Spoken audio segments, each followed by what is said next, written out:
Hello friends, Afza study চ্যানেলে তোমাদের আজকে আরও একবার স্বাগত জানাচ্ছি। এখন আমাদের চলছে নতুন ট্রিক্সের মাধ্যমে ইংরেজি উচ্চারণ এবং রিডিং প্র্যাকটিস সেশন।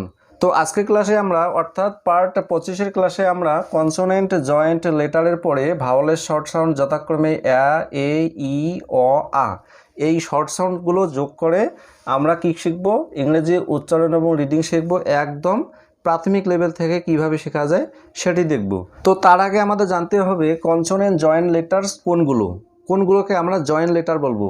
তো জয়েন্ট কথাটার মানে হলো যুক্ত হওয়া, অর্থাৎ দুটো কনসোনেন্ট যখন একসাথে যুক্ত হয়ে উচ্চারণ হয় তখন তাকেই বলা হয় জয়েন্ট লেটার্স। তো ইংরেজিতে এরকম বেশ কয়েকটি জয়েন্ট লেটার আছে।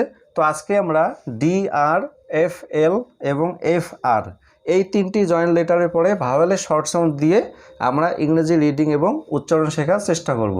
তো ডি আর এর উচ্চারণ কী হবে? ড্র। ডির জন্য আমরা বেসিক্যালি কী পাই? ড পাই। আর এর জন্য র। তো ড আর র মিলে হয়ে গেল ড্র। একই রকম করে এফ এর জন্য ফ, এল এর জন্য ল, ফ্ল। তারপর এফ এর জন্য ফ, আর এর জন্য র, তাহলে কি হলো? ফ্র। এই যে সাউন্ড ড্র, ফ্ল, ফ্র, এর সঙ্গে আমরা এবার ভাওয়েলের শর্ট সাউন্ড অ্যা, এ, ই, অ, আ এগুলো যোগ করে আমরা ইংরেজি উচ্চারণ এবং রিডিং শিখব। তো ক্লাসটি শেষ পর্যন্ত দেখো, আশা করি ক্লিয়ার হয়ে যাবে। তো প্রথমে আমরা দেখব ডি আর ড্র। যেমন ডি আর তারপরে এ, তো ডি আর এর জন্য ড্র, এইভাবে হলো শর্ট সাউন্ড অ্যা। তো ড্র আর অ্যা মিলে হয়ে গেল ড্রা। একই রকম করে ডি আর ই, ডি আর এর জন্য ড্র, ইর জন্য শর্ট সাউন্ড এ। তো ড্র আর এ মিলে হয়ে গেল ড্রে। তারপর D R I, D R এর জন্য ড্র, আই এর শর্ট সাউন্ড ই, তো হয়ে গেল ড্রি। তারপর ডি আর ও, ডি আর এর জন্য ড্র, ওর জন্য শর্ট সাউন্ড অ, তো ড্র আর অ মিলে হয়ে গেল ড্র। D R U, D R এর জন্য ড্র, ইউ এর জন্য আ, তো হয়ে গেল ড্রা। অর্থাৎ ডি আর এরপরে শর্ট সাউন্ড যোগ হলে আমরা কী ধরনের সাউন্ড পাই? যথাক্রমে ড্রা, ড্রে, ড্রি, ড্র, ড্রা। এবার কয়েকটি ওয়ার্ডের প্রয়োগ দেখো। ডি আর এ বি, তো ডি আর এর জন্য আমরা কি পাই? ড্রা পাই, তার সঙ্গে বির জন্য ব, ড্রা আর ব মিলে হয়ে গেল ড্রাপ।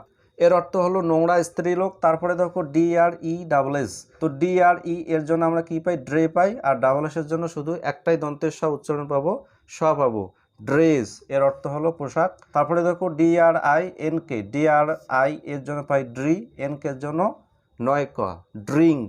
এর অর্থ হলো পানীয়। তারপর ডি আর ও পি, ডি আর ও এর জন্য পাই ড্র, পির জন্য প, ড্রপ। এর অর্থ হলো ফোঁটা। তারপর D R U G, D R U এর জন্য আমরা পাই ড্রা, আর জির জন্য গ, ড্রাগ। এর অর্থ হলো মাদক দ্রব্য। তাহলে ডি আর জয়েন্ট লেটারের পরে আমরা ভাওয়েলের শর্ট সাউন্ড যোগ করে কিভাবে রিডিং বা উচ্চারণ পাই সেটি ক্লিয়ার হলো। এবার দেখব এফ এল। তো এফ এল এ, এফ এল এর জন্য ফ্ল, আর এর জন্য শর্ট সাউন্ড অ্যা, ফ্ল আর অ্যা মিলে হয়ে গেল ফ্ল্যা। তারপর এফ এল ই, এফ এল এর জন্য ফ্ল, ইর জন্য এ, হয়ে গেল ফ্লে। তারপর F L I, F L এর জন্য ফ্ল, আই হলো শর্ট সাউন্ড ই, হয়ে গেল ফ্লি। তারপর এফ এল ও, এফ এল এর জন্য ফ্ল, ওর জন্য শর্ট সাউন্ড অ, তো ফ্ল আর অ মিলে হয়ে গেল ফ্ল। তারপর F L you, F L এর জন্য ফ্ল, ইউ এর জন্য আ, তো হয়ে গেল ফ্লা। অর্থাৎ এফ এল এর সঙ্গে ভাওয়েলের শর্ট সাউন্ড যোগ হলে ফ্লা, ফ্লে, প্লি, ফ্ল, ফ্লা, এইরকম সাউন্ড আমরা পাবো। যেমন এখানে দেখো কয়েকটি এক্সাম্পল দিয়েছি। এফ এল এ জি, এফ এল এর জন্য আমরা কি পাই? ফ্ল্যা পাই, ফ্ল্যা। তারপর জির জন্য গ, ফ্ল্যাগ। এর অর্থ হলো পতাকা। তারপর F L E S H, F L E A পর্যন্ত আমরা কি রিডিং পেয়েছি? ফ্লে পেয়েছি। তারপর এস এইচ এর জন্য স, ফ্লে আর স মিলে হয়ে গেলো ফ্লেশ। এর অর্থ হলো জীবদেহের মাংস। তারপর F L I P, F L I এর জন্য ফ্লি পাই, পির জন্য প, ফ্লিপ। এর অর্থ হলো মৃদু আঘাত করা। তারপর এফ এল ও সি কে, এফ এল ও এ পর্যন্ত আমরা কি পাই? ফ্ল, তারপর সিকের জন্য ক, ফ্লক। এর অর্থ হলো পশু বা পাখির দল বা ঝাঁক। তারপর F L U M P, F L U এর জন্য আমরা কি পাই? ফ্লা পাই। তারপর এমপির জন্য ময় পা, ফ্ল্যাম্প। এর অর্থ হলো ধূপ করিয়া পড়া। তাহলে এফ এল এর পরে ভাওয়েলের শর্ট সাউন্ড যোগ হলে কিভাবে ইংরেজি উচ্চারণ এবং রিডিং হয় সেটিও আমরা দেখলাম। এবার আমরা next joint letter F R, ফ্রা এর সঙ্গে ভাওয়েলের শর্ট সাউন্ড যোগ করে ইংরেজি উচ্চারণ বা রিডিং করার চেষ্টা করব। যেমন এফ আর এ, এফ আর এর জন্য ফ্রা, এর জন্য অ্যা, তো কি হলো? ফ্রা আর অ্যা মিলে হয়ে গেল ফ্রা। এফ আর ই, এফ আর এর জন্য ফ্রা, ইর জন্য এ, হয়ে গেল ফ্রে। তারপর F R I, F R এর জন্য ফ্র, আই এর জন্য ই, হয়ে গেল ফ্রি। এফ আর ও, এফ আর এর জন্য ফ্র, ওর জন্য অ, ফ্র আর অ মিল হয়ে গেল ফ্র। তারপরে দেখো F R you, F R এর জন্য ফ্র, ইউ এর জন্য শর্ট সাউন্ড আ, তো ফ্র আর আ মিলে হয়ে গেল ফ্রা। অর্থাৎ এফ আর এর সঙ্গে শর্ট সাউন্ড যোগ হলে, ভাওয়ালে শর্ট সাউন্ড যোগ হলে ফ্রা, ফ্রে, ফ্রি, ফ্র, ফ্রা, এই ধরনের আমরা সাউন্ড পাবো। যেমন এখানে দেখো কয়েকটি এক্সাম্পল দিয়েছি। এফ আর এ সি, ফ্র্যাক, টি আই ও এন, শন, ফ্র্যাকশন। তো এফ আর এ এর জন্য আমরা কি পেয়েছিলাম ফ্রা, তারপরে সির জন্য ক, ফ্র্যাক, তারপরে টি আই ও এন, শন, ফ্র্যাকশন। এখানে দেখো শব্দটি ভেঙে কিন্তু আমরা খুব সহজেই উচ্চারণ বা রিডিং পাচ্ছি। ফ্র্যাকশন এর অর্থ হলো ভগ্নাংশ।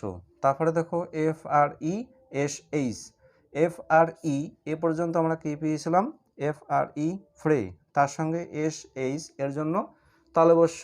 ফ্রেশ এর অর্থ হলো নতুন বা টাটকা। তারপরে দেখো F R I double B L E, তো এফ আর আই এর জন্য আমরা কি পেয়েছিলাম ফ্রি, তারপর ডাবল বি এল ই, বল, ফ্রি বল এর অর্থ হলো স্যাবলামি করা। তারপর এফ আর ও জি, এফ আর ও এর জন্য পাই ফ্র, তারপর জির জন্য গ, ফ্রক এর অর্থ হলো ব্যাং। তারপরে শেষ শব্দটি দেখো F R U MP, F R U এর জন্য আমরা কি পাই ফ্রা পাই, আর এমপির জন্য ময়প, ফ্রার সঙ্গে ময়প যোগ হলে কি পাই ফ্রাম্প এর অর্থ হলো বদমেজাজি স্ত্রীলোক। তাহলে consonant joint letter D R ড্র, এফ এল ফ্ল, এফ আর ফ্র এর সঙ্গে ভাওয়ালের শর্ট সাউন্ড যোগ হলে আমরা কিভাবে উচ্চারণ বা রিডিং পাই সেটি দেখলাম। এবার কথা হলো এই যে কনসোনেন্ট জয়েন্ট লেটারগুলো রয়েছে এগুলোর পরে ভাওয়েল যোগ হলে কখন আমরা শর্ট সাউন্ড পাবো, কখন আমরা অ্যা, এ, ই, অ, আ এই সাউন্ডগুলো পাবো। তো এক্ষেত্রে তোমরা মনে রাখবে যখন সিবিসি ফরম্যাটে সাউন্ড পাবো আমরা, নট লেটার, সিবিসি ফরম্যাটে সাউন্ড যখন পাবো তখন কিন্তু আমরা কী পাবো শর্ট সাউন্ড পাবো। যেমন এখানে দেখো D R A B, D R এর জন্য ড্র একটা সাউন্ড, আর এর জন্য অ্যা 2 নম্বর সাউন্ড, 3 নম্বরে হলো বির জন্য ব, ড্র্যাপ, 3টা সাউন্ড পাচ্ছি। তো প্রথম ডি আর ড্র এটা হলো কনসোনেন্ট সাউন্ড, অর্থাৎ সি। তারপরে এর জন্য আমরা কী পাই অ্যা, ভাওয়েল সাউন্ড, আর বির জন্য ব, কনসোনেন্ট সাউন্ড, অর্থাৎ সিবিসি ফরম্যাটে কিন্তু এই শব্দটি রয়েছে। সিবিসি ফরম্যাটে পেলেই আমরা ভাওয়েলের শর্ট সাউন্ড পাবো। কনসোনেন্ট জয়েন্ট লেটারের সঙ্গে ভাওয়েলের সিবিসি ফরম্যাট যখনই থাকবে তখনই আমরা ভাওয়েলের শর্ট সাউন্ড পাবো। একই রকম করে দেখো ডি আর E double S, D R এর জন্য ড্র কনসোনেন্ট সাউন্ড, ই হলো এখানে এ ভাওয়েল সাউন্ড, তারপর ডাবল এসের জন্য স কনসোনেন্ট সাউন্ড, অর্থাৎ সিবিসি ফরম্যাটে ড্রেস শব্দটি থাকায় এখানে ইর আমরা কিসের মতো সাউন্ড পাচ্ছি শর্ট সাউন্ড এর মতো ড্রেস। তাহলে এখানে আমরা কনসোনেন্ট জয়েন্ট লেটার ড্র, ফ্ল এবং ফ্র এর সঙ্গে আমরা ভাওয়েলগুলি কি ফরম্যাটে পাচ্ছি সিবিসি ফরম্যাটে পাচ্ছি, তাই আমরা ভাওয়েলের শর্ট সাউন্ড পাচ্ছি। তাহলে তোমরা প্র্যাকটিস কীভাবে করবে, সিম্পলি এভাবে সাজিয়ে নিবে, নেওয়ার পর প্রথমে কনসোনেন্ট জয়েন্ট লেটারগুলো এইভাবে লিখবে, তারপরে শর্ট সাউন্ড যোগ করে প্রথমে দুটো করে সাউন্ড শিখবে রিডিং, ড্রা, ড্রে, ড্রি, ড্র, ড্রা, এই যে এইভাবে দুটো করে সাউন্ডের রিডিং প্রথমে করবে, তারপরে আস্তে আস্তে বড় বড় ওয়ার্ডে সেটার প্রয়োগ করবে বা প্র্যাকটিস করবে বারবার, তাহলে কিন্তু ইংরেজি উচ্চারণ এবং রিডিং আশা করি অনেকটাই সহজ হয়ে যাবে। তো ফ্রেন্ডস আজকে এই পর্যন্ত। এই ভিডিওটি ভালো লাগলে অবশ্যই লাইক ও শেয়ার করে দেবে, আর এই চ্যানেলে নতুন হয়ে থাকলে সাবস্ক্রাইব করে অল নোটিফিকেশন বেল অন করে রাখবে। সো আজকে এই পর্যন্তই, এরপর সাক্ষাৎ আছে পরের কোনো ক্লাসে। So keep watching AFJA study and keep learning.